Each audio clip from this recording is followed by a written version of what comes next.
ಲಾಕಪ್ನಲ್ಲಿ devil Darshan ಪೂರ್ತಿ ತಂಡ ಹೊಡೆದು ಬಿಟ್ಟಿದ್ದಾರೆ. ಪೊಲೀಸರ ಮುಂದೆ ದರ್ಶನ್ ರವರದ್ದು ಒಂದೇ ಮಾತು, ಸರ್ ನನಗೇನು ಗೊತ್ತಿಲ್ಲ, ಅವ್ರನ್ನ ಕರ್ಕೊಂಡು ಬಂದಿರೋದು ನನಗೆ ಗೊತ್ತಿರಲಿಲ್ಲ, ಅವನನ್ನು ಕೊಲೆ ಮಾಡಬೇಕು ಅಂತಲೂ ನನ್ನ ಉದ್ದೇಶ ಇರಲಿಲ್ಲ ಅಷ್ಟೇ ಸರ್ ಅಂತ ಪದೇ ಪದೇ ದರ್ಶನ್ ಹೇಳ್ತಿದ್ದಾರೆ. ಅದಕ್ಕೆ ಕಾರಣನೂ ಕೊಡ್ತಾರೆ, ಏನು ನಡೀತು ಅಂತಲೂ ಕೂಡ ಹೇಳ್ತಾರೆ ದರ್ಶನ್. ಹೆಂಗೆ ನನಗೂ ಇದಕ್ಕೂ ಸಂಬಂಧ ಇಲ್ಲ ಅನ್ನೋದನ್ನು ಅವರು ವಿವರಿಸಿದ್ದಾರೆ. ಬಟ್ ಇದನ್ನು ಪೊಲೀಸರು ಎಷ್ಟರ ಮಟ್ಟಿಗೆ ಒಪ್ಕೋತಾರೆ ಅಂತಕ್ಕಂಥದ್ದು ಬಹಳ ಮುಖ್ಯ. ಕರ್ಕೊಂಬಂದಿದ್ದು ನಿಜ, ಹೊಡೆದಿದ್ದು ನಿಜ, ಎಲ್ಲ ನಿಜ. ಬಟ್ ಅವ್ರು ಹೇಳ್ತಾ ಇರ್ತಕ್ಕಂಥದ್ದು, ಸರ್ ನನಗೂ ಈ ಕೊಲೆಗೂ ಸಂಬಂಧ ಇಲ್ಲ. ಹಾಗಾದರೆ ದರ್ಶನ್ ಈ ವಿಚಾರವಾಗಿ ತನ್ನನ್ನು ತಾನು ಹೇಗೆ ಸಮರ್ಥಿಸ್ಕೋತಾ ಇದ್ದಾರೆ, ಯಾಕೆ ಹೇಳ್ತಾ ಇದ್ದಾರೆ? ಸರ್ ರೇಣುಕಾಸ್ವಾಮಿ ಕೊಲೆ ಬಗ್ಗೆ ನನಗೇನೂ ಗೊತ್ತಿಲ್ಲ, ಈ ಕ್ಷಣಕ್ಕೂ ಹೇಳ್ತಿರೋ ಮಾತು.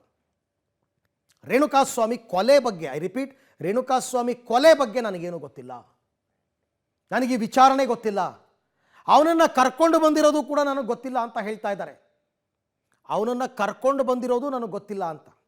ಒಂದು ಸರ್ತಿ ಇದೇ ಟೀಮ್ ಅವನನ್ನು ಪತ್ತೆ ಹಚ್ಚು ಅಂತ ಹೇಳಿ ಕರ್ಕೊಂಡು ಬರೋಕ್ಕೆ ಹೇಳಿ ಈಗ ಕರ್ಕೊಂಡು ಬಂದಿರೋದು ಗೊತ್ತಿಲ್ಲ. ಅವ್ರು ಹೇಳ್ತಾರೆ, ಅವತ್ತಿನ ದಿನ, ಕೊಲೆಯಾದ ದಿನ ಶನಿವಾರ, ಅವತ್ತು ನಾನು ಸ್ಟೋನಿ ಬ್ರೂಕ್ ರೆಸ್ಟೋರೆಂಟ್ನಲ್ಲಿ ಇದ್ದೆ.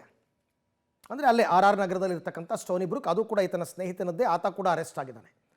ಹುಡುಗರ ಜೊತೆ ನಾನು ಎಣ್ಣೆ ಹೊಡಿತಾ ಕೂತಿದ್ದಾಗ ನನ್ನ ಹುಡುಗ ಪವನ್ ಅಲ್ಲಿಗೆ ಬರ್ತಾನೆ, ಸ್ಟೋನಿ ಬ್ರೂಕ್ ರೆಸ್ಟೋರೆಂಟಿಗೆ ಬರ್ತಾನೆ. ಅಲ್ಲಿ ತನಕ ನಾನು ನನ್ನ ಫ್ರೆಂಡ್ ಜೊತೆ ಡ್ರಿಂಕ್ಸ್ ಮಾಡ್ತಾ ಕೂತಿದ್ದೆ. ಬಂದು ನನ್ನ ಕಿವಿಯಲ್ಲಿ ರೇಣುಕಾಸ್ವಾಮಿಯನ್ನು ಕರ್ಕೊಂಡು ಬಂದಿದ್ದೀವಿ ಸರ್ ಅಂತ ಮೆಲ್ಲಗೆ ಹೇಳ್ತಾನೆ.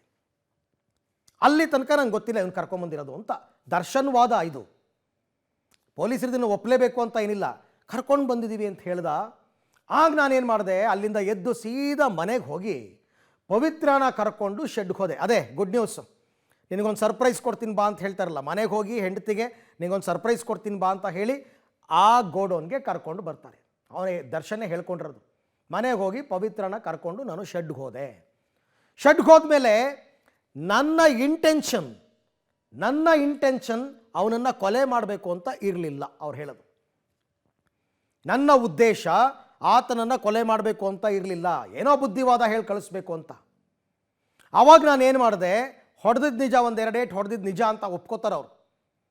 4 ಬಿಟ್ಟು ಅವನ ಕೈಯಿಂದ ಸಾರಿ ಕೇಳಿಸ್ಬೇಕು ಅಂತ ಇದ್ದೆ ನಾನು ಅಷ್ಟೇ.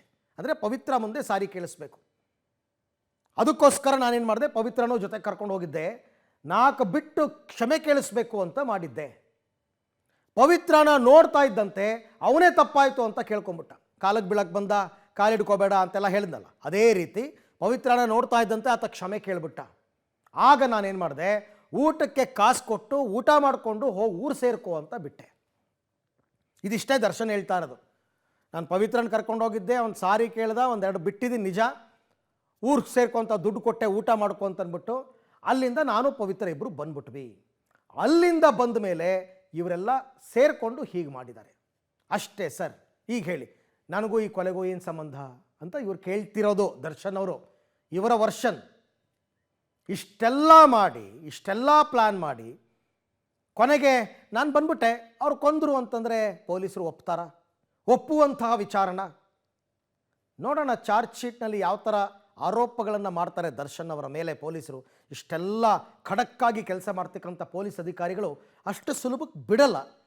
ಮೇಲ್ನೋಟಕ್ಕೆ ಆ ಥರ ಏನಾದರೂ ಕಂಡು ಬಂದರೆ ಖಂಡಿತ ದರ್ಶನ್ ಅವರು ಬಚಾವಾಗಬಹುದು. ನೋಡೋಣ ಏನಾಗುತ್ತೆ ಅಂತ.